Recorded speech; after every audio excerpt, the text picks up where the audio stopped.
Hi folks, Martin Hood here again. Going to talk about a topic today that's going to ruffle some feathers, maybe even piss a few people off, but I deal in facts. I'm going to talk about car guards and why they shouldn't be used.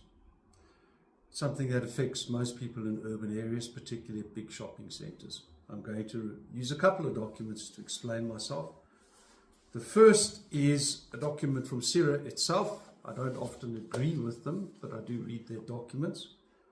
And they deal with car guards, and their research says that car guards must be registered and trained. And they have a specific section in this research, which I'm going to read to you.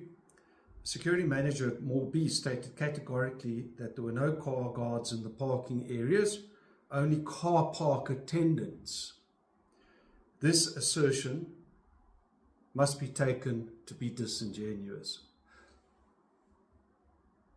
I see it slightly differently in that when I go out in an evening to a shopping centre and all the retail outlets are closed, there are still trolley attendants there. They're not trolley attendants. They're guards and they're performing a security function. Here's the problem. The problem is that only a South African citizen or a permanent resident can be registered as a security officer. And it's a fact, and again, I'm not being xenophobic, it's in this document that many car guards are foreigners. So they can never be registered as security officers. Now, that is in section 23 of the Private Security Industry Regulatory Act. It's been taken to the Supreme Court of Appeal, so there's no debate about that. Shopping centre owners are shortchanging us by using car guards.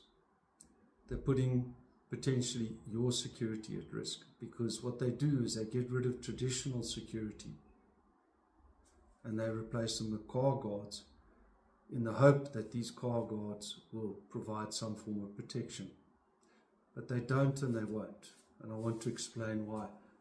I'm looking at a training manual for a grade E guard.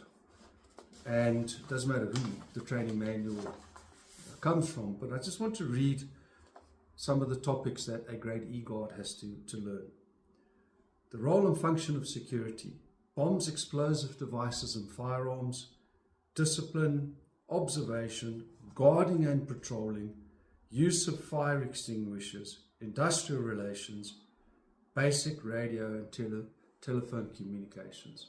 Your grade E guard, their basic training includes the identification of problems such as fires or other potential civil disturbances. And they have the training and the means of communicating with the control center to summons help in the form of emergency services. So they provide proper security, and they are trained and they are registered and they are regulated. Car guards have none of that. So the end result is that you're putting your safety, your car safety, your personal possession safety in the hands of someone that is not properly trained. My recommendation is go to shopping centres that have proper traditional uniform security, because you know that you're going to be protected properly. Stay safe out there. Bye for now.